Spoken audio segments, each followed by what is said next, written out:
અમરેલીમાં વતન પ્રેમ અને સમાજ સેવાનું અનોખું ઉદાહરણ જોવા મળ્યું। 2 દાનશૂર વતનના રત્ન તરીકે સન્માનિત। 4 ગામના ખેડૂતોને હેક્ટર દીઠ ₹11,000ની નિસ્વાર્થ સહાયથી 2 કરોડથી વધુનો કલ્યાણ કાર્ય। જીરા ગામના બાબુભાઈ ચોડવડિયાએ મંડળીનું કર્જ ચૂકવી માનવતાનો અનોખો સંદેશ આપ્યો। ત્યારે આ બંને દાતાઓનું અમરેલી કિસાન પરિવાર સન્માન સમિતિ દ્વારા સન્માન કરાયું।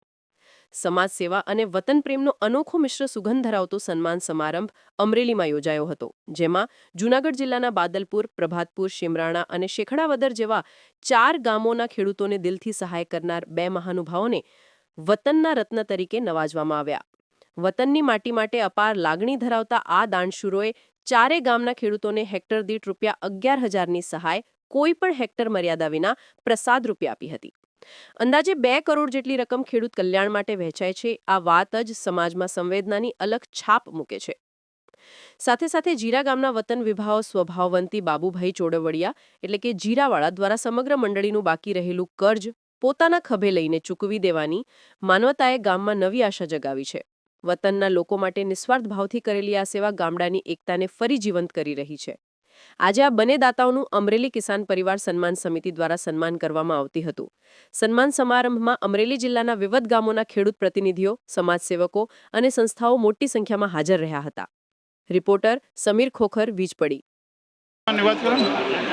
મનસુખભાઈ જાડા તો પહેલા કિસાન સન્માન અને અત્યારે કિસાન પરિવાર સમિતિમાં આજે અમરેલી મુકામે દાદા ભગવાનના મંદિરે ખાસ કરીને કિસાન પરિવાર વતી સન્માન સમારોહનું આયોજન કરવામાં આવ્યું। અને આ આયોજનમાં અમારા જે 2 દાતા છે, જે ખેડૂત તરફી આજ દિવસ સુધી બધાએ દાન કર્યું છે ખૂબ, પણ જ્યારે ખેડૂતોને માવઠાનો માર થયો અને ખૂબ નુકસાન થયું ત્યારે આવા 2 દાતા એ પહેલ કરી છે, જેણે પહેલ આમ તો ઘણા બધા દાતા હવે બહાર નીકળ્યા, પણ પહેલ જેણે કરી છે એવા દિનેશભાઈ કુંભાણી, જેઓ જૂનાગઢના વતની છે, આમ તો બાદલપુરના, અને બીજા એવા એક આપણા બાબુભાઈ જીરાવાળા, જેનું જીરાવાળા નામથી ઓળખાય છે, આમ તો ચોડવડિયા છે।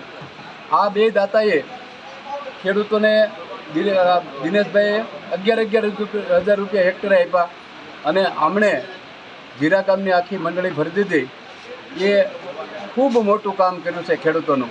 એમના સન્માનનો કાર્યક્રમ રાખ્યો હતો। આ સન્માનમાં દરેક ગામના આગેવાનોને અમે બોલાવ્યા હતા અને એનું ભવ્યથી ભવ્ય સન્માન થાય, જેથી કરીને બીજા દાતાઓ એ પણ ખેતીમાં દાન આપે, ખેડૂતોને દાન આપે। ભલે અન્ય સંસ્થાઓમાં દાન આપે છે, પણ ખેડૂત આજે ભૂખે મરે છે અને ખેડૂતની આજે પરિસ્થિતિ બહુ ખરાબ છે અને ભયંકર પરિસ્થિતિ હોય એવા ખેડૂતોને જ દાન આપે, આમ તો સર્વે કરી એવી અમારી માગણી છે। અને આવા દાતાઓ દર વખતે બહાર નીકળે એ જ અમારી માગણી।